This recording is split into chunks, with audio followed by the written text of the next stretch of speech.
Not worthy to touch my Ferrari, old beggar. "Not worthy to touch my Ferrari, old beggar," shouted Derek Hunt, his voice slicing through the golden ballroom like a whip.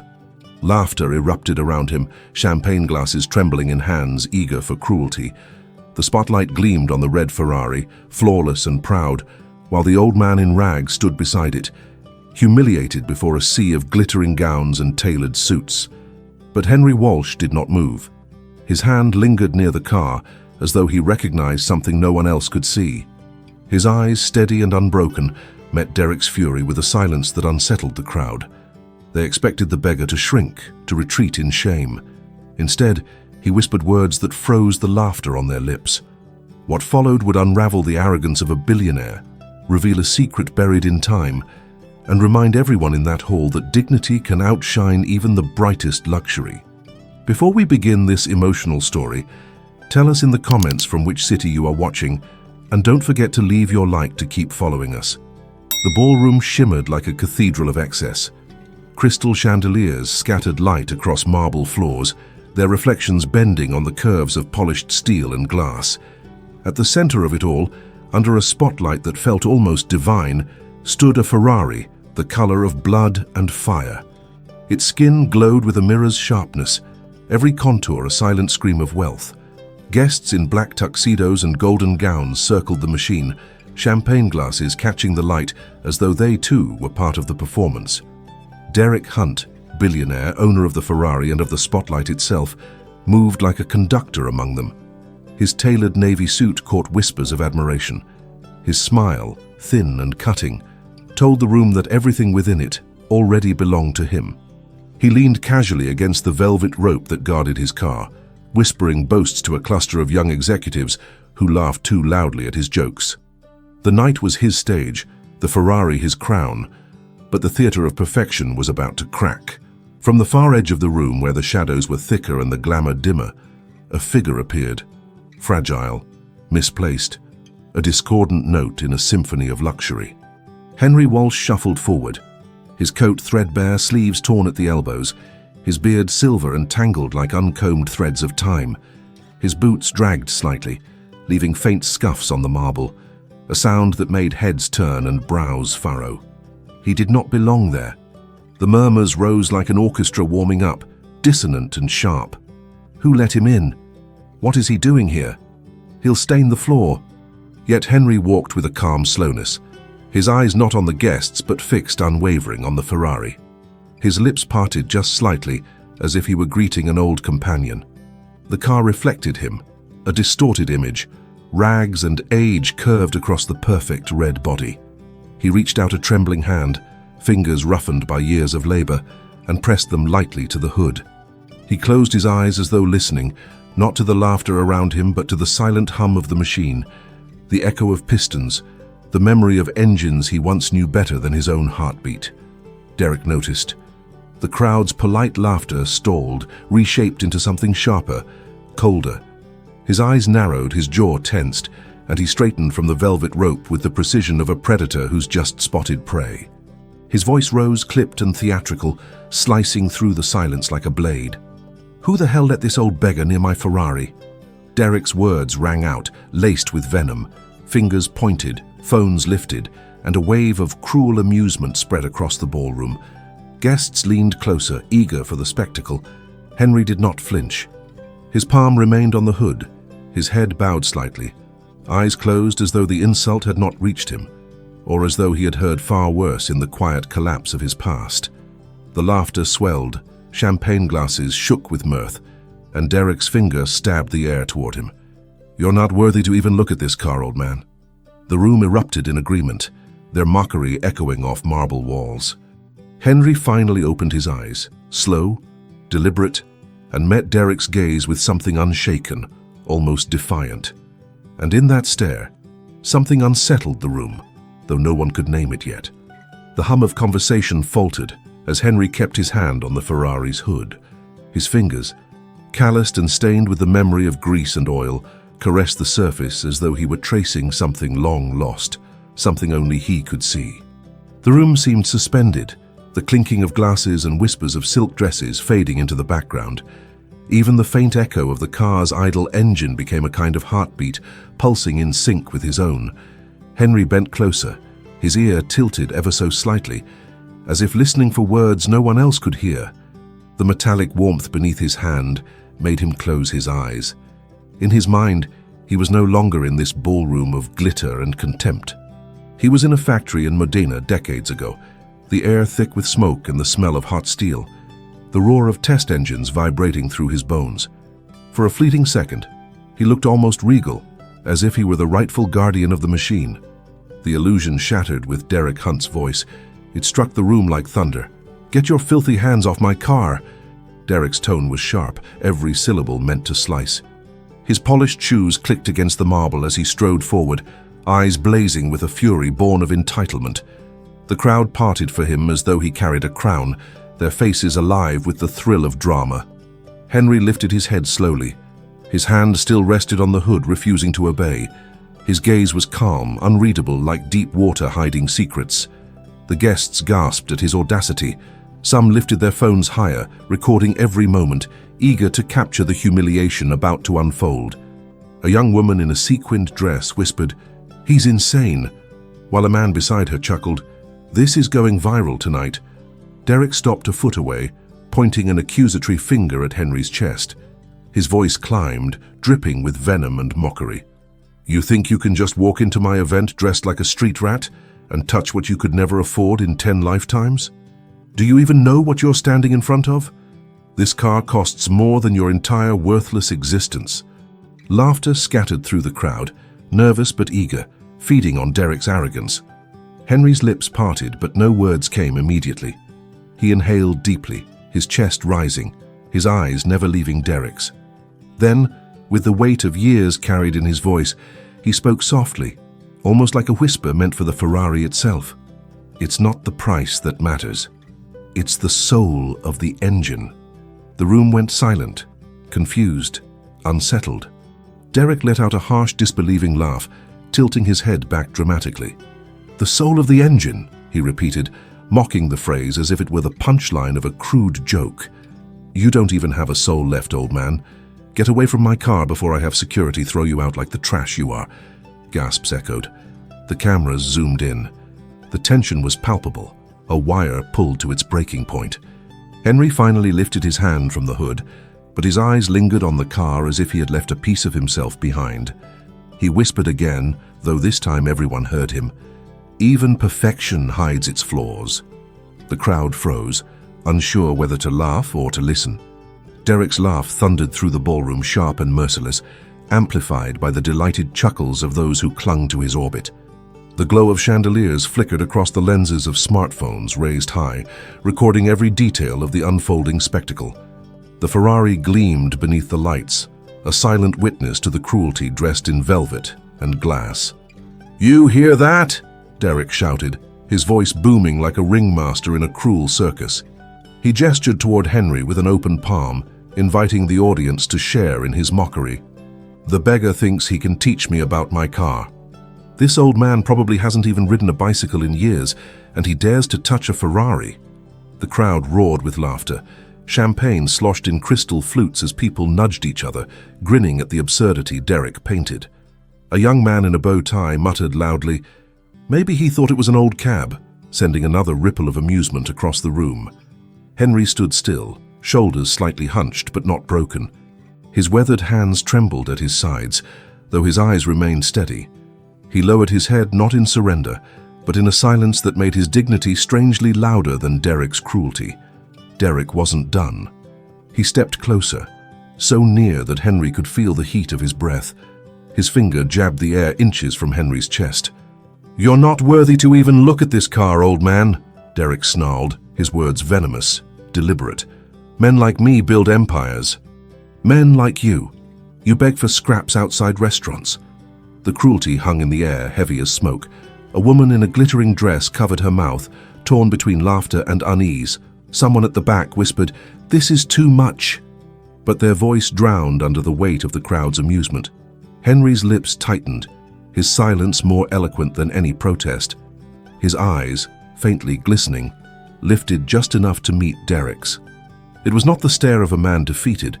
It was the stare of someone holding a secret that did not belong in this ballroom, a secret that unsettled those who caught a glimpse of it. "Look at him," Derek barked again, drawing the room's attention back to himself. He raised his glass of champagne high, tilting it dangerously. "Here's to those who dream of Ferraris while men like me drive them." Applause erupted, hollow and forced, yet loud enough to echo against the marble walls. Derek tipped his glass in Henry's direction, then deliberately spilled a few drops onto the marble floor, the gesture more insulting than any word. Henry inhaled slowly, holding the breath as if it carried the weight of his entire past. His voice, when it finally came, was low, nearly drowned by the noise, but piercing enough to still a few laughs. "A Ferrari doesn't care who owns it," he said quietly, eyes fixed on Derek's prized machine. "It only tells the truth to the one who listens." The words cut differently, sharp in a way no one expected. Silence stretched, broken only by the quiet hum of the car's engine. Derek's smirk twitched, but he quickly forced another laugh. "Truth?" he spat. "The only truth here is that you're pathetic." But some in the audience didn't laugh this time. They stared unsettled, as though Henry's quiet defiance had planted a seed of doubt in the middle of their glittering cruelty. The room still trembled with Derek's laughter when Henry finally spoke again. His voice, though weathered and soft, carried a peculiar weight, like gravel scraping against silence. "This engine won't last more than a few miles like this," he murmured. The words weren't shouted. They didn't need to be. They sliced through the laughter like a sudden crack in glass. The crowd shifted, their amusement freezing into curiosity. A few raised eyebrows, a few exchanged glances. Phones kept recording, but now the tone had changed. Derek blinked, momentarily thrown off. Then his smirk returned, wider, crueler. He leaned closer, his teeth flashing like a wolf scenting blood. "Oh, really?" Derek said, his voice dripping sarcasm. "The mechanic of the streets has spoken. Should we all listen? Maybe you'll fix it with chewing gum and prayer?" A ripple of laughter followed, but it wasn't as loud this time. Henry didn't move. His eyes stayed on the Ferrari, not on Derek, as if the car itself deserved his respect more than the man who owned it. From the corner of the room, someone whispered, "How would he know that?" The voice carried just enough to plant unease. A man in a white dinner jacket frowned, his gaze flicking between Henry and the Ferrari, as though trying to catch what everyone else was missing. Henry lifted his head slightly, the chandeliers catching the lines on his face. He ran his hand over the air above the hood, not touching but listening, as if the vibrations told him secrets invisible to others. His lips barely moved. "The rhythm is uneven. Too much strain on the lower cylinders. Whoever tuned this engine didn't know how to respect its timing." Gasps fluttered through the air. A woman near the front pressed her hand to her chest. She didn't understand the words, but she understood the certainty behind them. Derek laughed harder, but it came out forced this time. He gestured wildly to the audience, his confidence demanding their support. "You hear that? He talks like he's the Pope of Ferraris. This is ridiculous. Engines don't talk, old man. Money talks. And I own both." The crowd chuckled, but unease clung to their expressions. The laughter lacked the sharp edge it had before. A businessman standing near Derek narrowed his eyes, studying Henry more carefully. Henry finally looked straight at Derek, his gaze sharp, unblinking. His voice was calm, but it carried an undercurrent that chilled the air. A Ferrari always speaks, but only those who built them know how to listen. The silence that followed was thick, suffocating. Even the champagne seemed to stop fizzing in the glasses. Derek clenched his jaw, his smile straining under the weight of that sentence. For the first time that night, the control of the room slipped just slightly from his hands, and Henry, still standing in rags among silks, looked less like a beggar and more like a man holding a truth no one else could claim. Derek's smirk stretched across his face, but the edges faltered. He could feel the weight of eyes shifting, not entirely loyal anymore. The old man's words had settled like dust in the air, clinging to the silence, refusing to be brushed away. With a sharp laugh, Derek stepped closer, the soles of his Italian shoes clicking against the marble with measured arrogance. He tilted his head, inspecting Henry as if he were some insect under glass. "So tell me, old man," Derek sneered, his voice pitched high enough for the audience to hear, Are you saying you know more than the Ferrari engineers themselves? That you, dressed in rags, smelling like the street, no better than men with degrees, with decades of training, with precision tools worth more than your entire life? Laughter scattered, uneasy this time. People exchanged glances, not quite sure whether to side with Derek's cruelty or with the quiet strength of the old man who hadn't raised his voice once. Henry didn't flinch. He inhaled, his chest rising slowly, then released the air as if letting go of ghosts. His eyes moved back to the Ferrari, his voice soft but clear, each word deliberate. "You don't measure a Ferrari with tools alone," he said. "You measure it with memory, with years of listening to the way its heart beats. A real engineer doesn't just build the machine, he feels it breathe." The phrase fell into the room like poetry, leaving a trail of silence in its wake. Some of the guests shifted uncomfortably, unsure if they were still part of Derek's laughter or if they'd been unknowingly drawn into Henry's truth. Derek barked a short, forced laugh, but his eyes betrayed a flicker of irritation. He stepped closer until he was towering over Henry, his hand gripping the old man's shoulder roughly. "Enough with your riddles. You're nothing but a washed-up lunatic. This is my Ferrari, and the only thing breathing here is my bank account. Understand?" Henry didn't move, didn't pull away. He simply raised his eyes to meet Derek's, calm, steady, unwavering. The strength in that silence unsettled Derek more than any protest could have. A ripple moved through the crowd. A man in a tailored grey suit muttered, "But what if he's right?" A woman near the back lowered her phone, suddenly less eager to film, her brows knitting with doubt. Henry finally spoke again, his words measured like a mechanic's careful turn of a wrench. "You can polish the paint until it blinds the room. You can boast about the price until the walls echo it back. But if you can't hear the imbalance of the pistons, you don't own this Ferrari. It owns you." The audience gasped softly, as though the old man had thrown a stone into the glittering pond of Derek's pride. Derek's smile froze, a mask threatening to crack. His hand dropped from Henry's shoulder, replaced by a clenched fist at his side. And in that moment, the tension in the ballroom shifted, fragile, electric, ready to break. The room buzzed with nervous whispers. The champagne no longer tasted sweet. It clung bitterly in throats as guests glanced between Derek and Henry, unsure which man truly held command.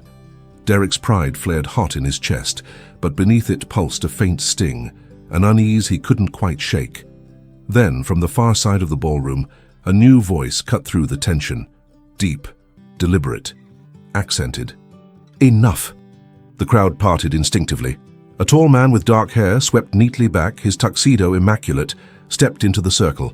His presence alone seemed to bend the atmosphere. The guests recognized him instantly. Victor Marquez, a foreign investor whose fortune in luxury imports was whispered about like legend. He had flown in from Madrid for this very evening, and many knew he had come with the intention of buying Derek's Ferrari. Derek's expression brightened at the sight of him, relief flooding his arrogance. He raised his arms in a performative gesture, as though presenting a show. "Ah, Mr. Marquez," Derek boomed, his voice regaining its thunder. "You've arrived at the perfect moment.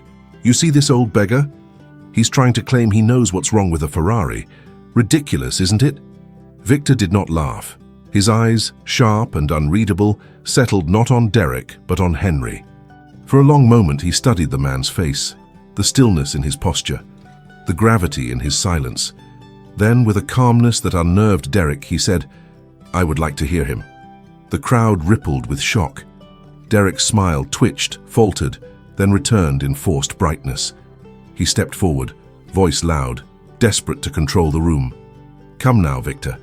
Surely you don't mean to waste your time on—" But Victor raised a hand, silencing him.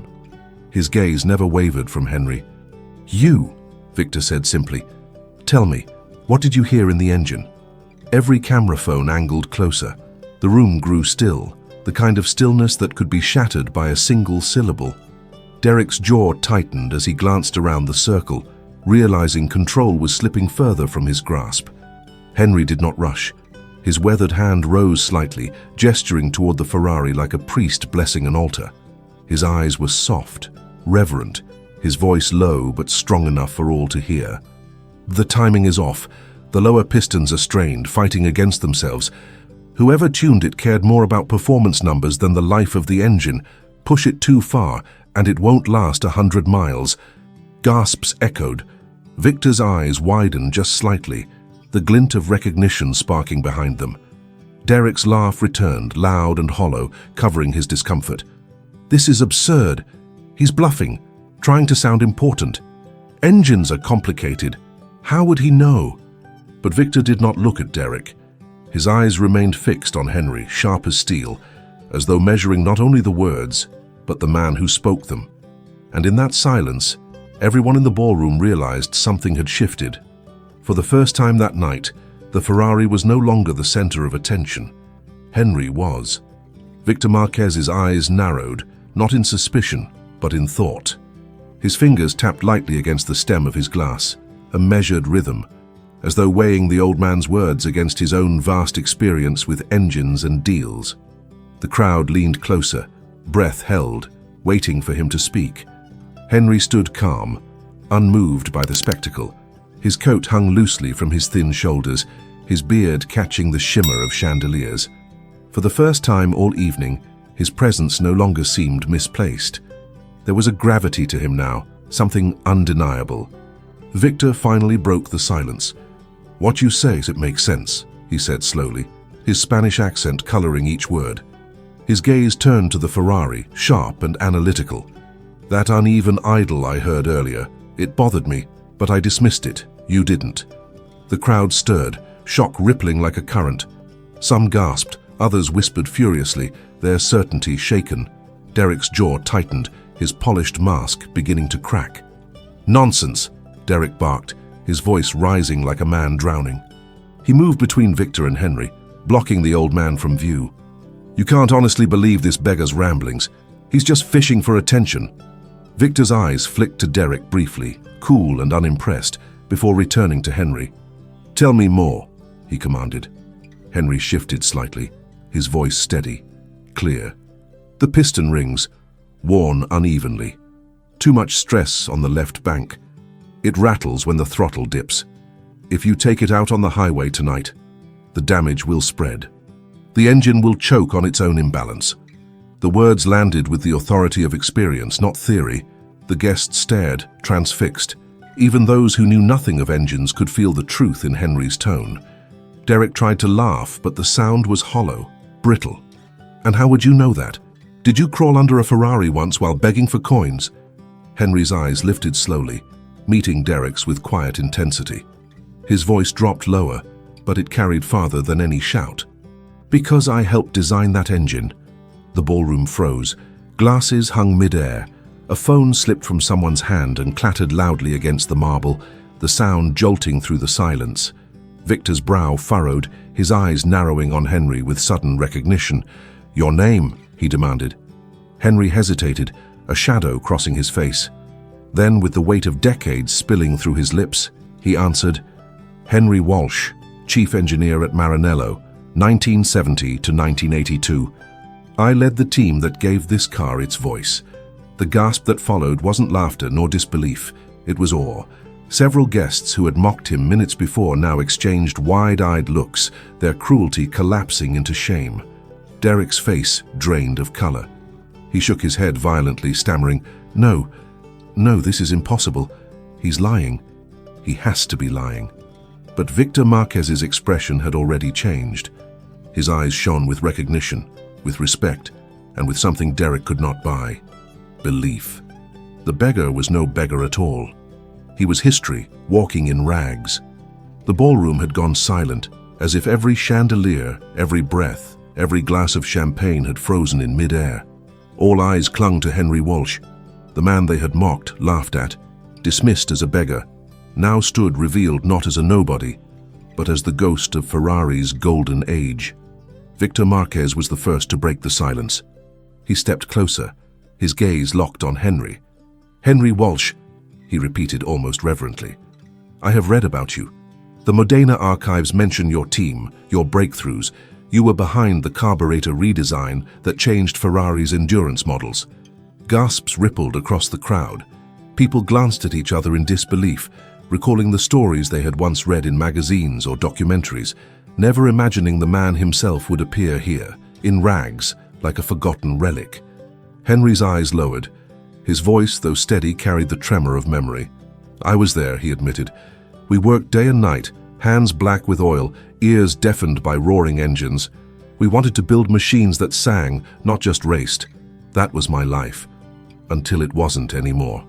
The guests leaned closer, their curiosity consuming their earlier mockery. Even the cameras, once raised to film humiliation, now shook slightly, capturing confession instead. "What happened?" Someone whispered aloud, unable to stop themselves. Henry's gaze grew distant, as if staring through the Ferrari into the corridors of his past. "My wife fell ill," he said quietly. "Her treatments cost more than I could ever afford. I sold everything, every prize, every piece of myself to save her. But even the engines I built could not outrun fate. When she died, so did the life I knew. I lost my home, my savings, my place in the world. I wandered and kept wandering." The words hung heavy, pressing against the crystal walls of luxury. Guests who had laughed now looked down at their polished shoes, shame prickling their skin. A woman in diamonds lowered her phone completely, unable to record any longer. Victor's eyes softened. He bowed his head slightly, a gesture of respect. A man who built legacies, forgotten in his own time. He looked sharply at Derek, whose face had turned pale under the scrutiny. Derek's mouth opened, closed, opened again, but no words came. His arrogance, so loud minutes ago, had withered into a brittle mask. Henry turned back toward the Ferrari, his hand brushing the air above it, not daring to touch again. His voice broke slightly, but his words carried the weight of truth. "I didn't come here for pity.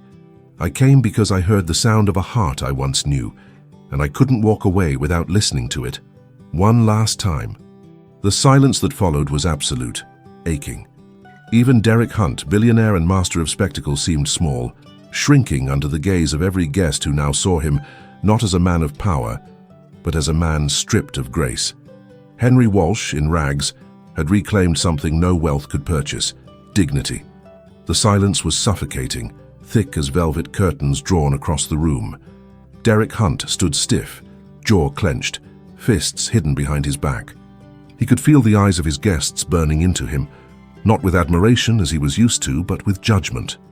Victor Marquez broke the stillness. His voice was calm, but it carried the weight of finality.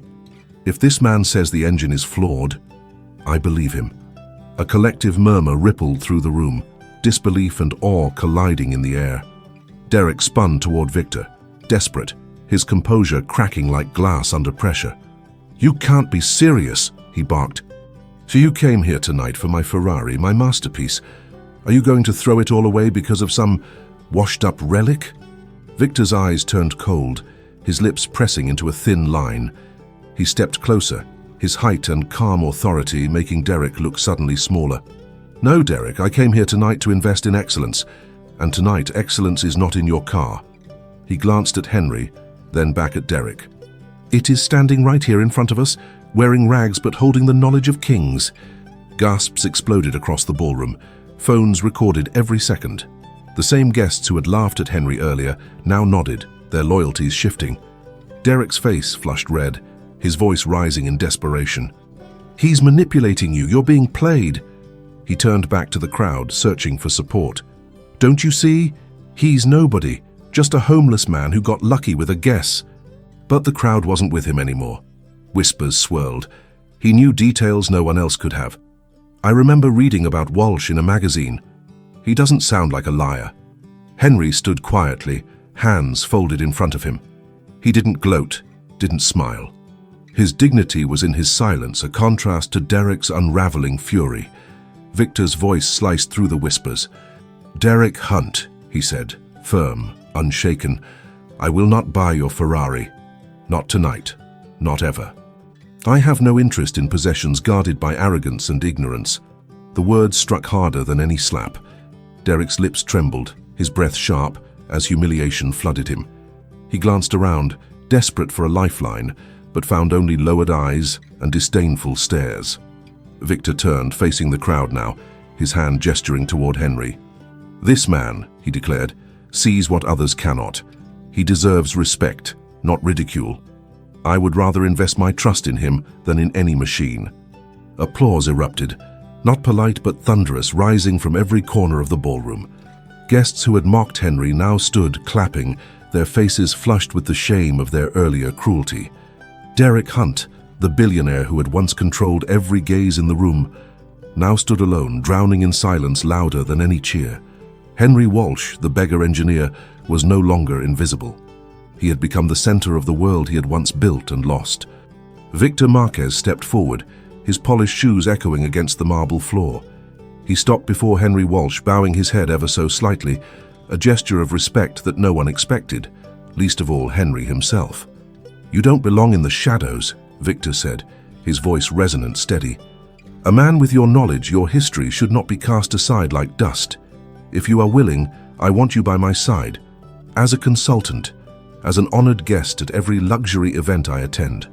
Your place is not on the street, but here where your voice can be heard." The ballroom erupted. Applause shook the chandeliers, rolling like thunder across the hall. People rose to their feet, clapping, cheering, some even wiping tears from their eyes. The same mouths that had mocked Henry moments ago now shouted his name, lifting him from beggar to legend. Henry stood frozen, his lips parting, but no words escaping. His eyes, moist with unspilled tears, darted across the crowd. For the first time in decades, he was not invisible. He was seen, truly seen. His voice broke when it finally emerged. I don't know what to say." Victor smiled, placing a hand gently on Henry's shoulder. "Say yes. Let me give back a fragment of what the world stole from you." Henry nodded slowly, his chest rising with a breath that felt like life itself. His voice steadied. "Yes." The applause surged again, deafening, filling every corner of the golden hall. Guests leaned in to shake his hand, some embarrassed by their earlier laughter, others eager to be close to the man whose dignity had silenced arrogance. Derek Hunt stood apart, his face pale, his fists clenched, watching the empire of his pride collapse in front of him. No one looked his way anymore. The spotlight that had once crowned him now burned solely for Henry. Henry turned once more to the Ferrari, his reflection curving across the crimson hood. This time, when he touched it, he did not tremble. His hand rested firm, steady, as though reclaiming something sacred. He whispered, just loud enough for himself, yet somehow the room heard it too. "Engines live forever, if someone remembers to listen."